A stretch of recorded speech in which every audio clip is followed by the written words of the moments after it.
Hi! అందరూ బాగున్నారా? నేనైతే చాలా బాగున్నాను. ఈరోజు వీడియోలో ఇడ్లీ పిండి అండ్ దోశ బ్యాటర్, తర్వాత పునుగుల బ్యాటర్ ఒక పిండితో 3 వెరైటీస్, అంటే ఒక్క దెబ్బకు 3 పిట్టలు అన్నట్టు ఈ వీడియోలో చెప్తాను చూడండి. ఇడ్లీ రవ్వ వాడకుండా ఇడ్లీ ప్రిపేర్ చేసేయచ్చు. ఇడ్లీ రవ్వ లేకుండా ఇడ్లీ ఏం బాగుంటుంది అని అనుకుంటున్నారా? నో, అలా అనుకున్నారంటే పప్పులో కాలేసినట్టే. సో నేను చెప్పినట్టు ట్రై చేయండి, చాలా బాగుంటుంది.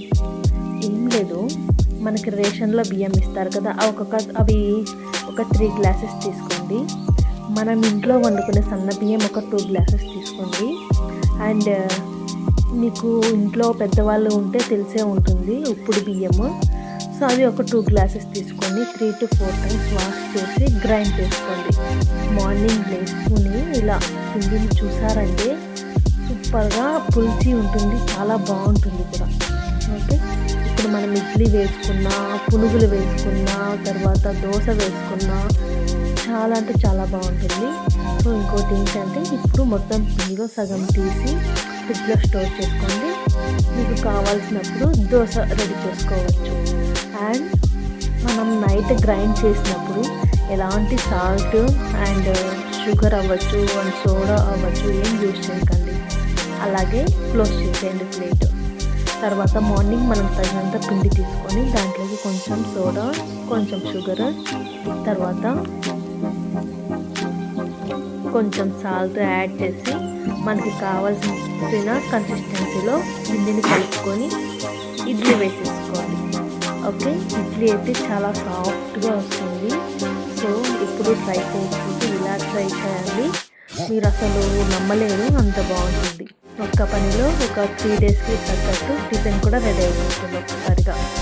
సో మంచి సాంబార్ పెట్టుకొని ఎంజాయ్ చేయండి. సో సాంబార్ రెసిపీ కావాలి అనుకుంటే మన ఛానల్లో ఉంది, చెక్అవుట్ చేసేయండి.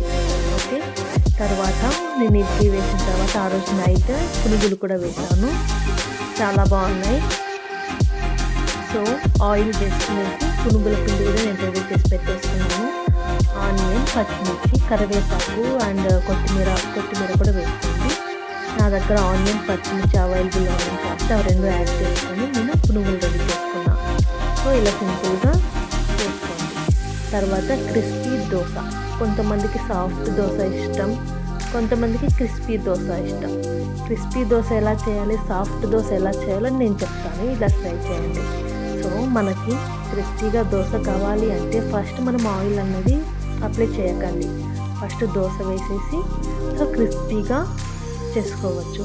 మీకు సాఫ్ట్గా కావాలి అనుకుంటే ఫస్ట్ కొంచెం ఆయిల్ అప్లై చేసి తర్వాత దోశ బ్యాటర్ వేసి ఎక్కువ స్ప్రెడ్ చేయకుండా కొంచెం మీడియంగా స్ప్రెడ్ చేసి చేసుకుంటే తర్వాత సాఫ్ట్ దోశ కూడా రెడీ అయిపోతుంది. నేను ఇప్పుడు ఎగ్ దోశ చేస్తున్నాను.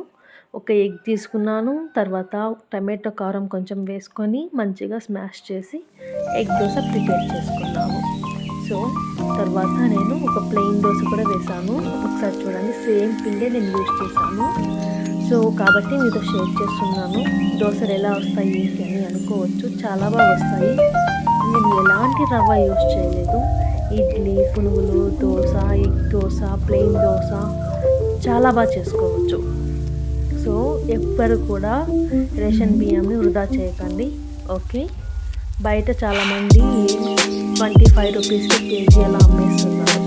సో ఇలా ట్రై చేస్తే హెల్త్ మనకి బియ్యం కూడా వేస్ట్ అవ్వదు. ఇది క్రిస్పీ దోశ, చూడండి ఎంత క్రిస్పీగా వచ్చిందో. ఎందుకంటే ఇంకా క్రిస్పీగా కావాలి అనుకున్నా కూడా పేపర్ దోశ చూసారా, పేపర్ దోశ కూడా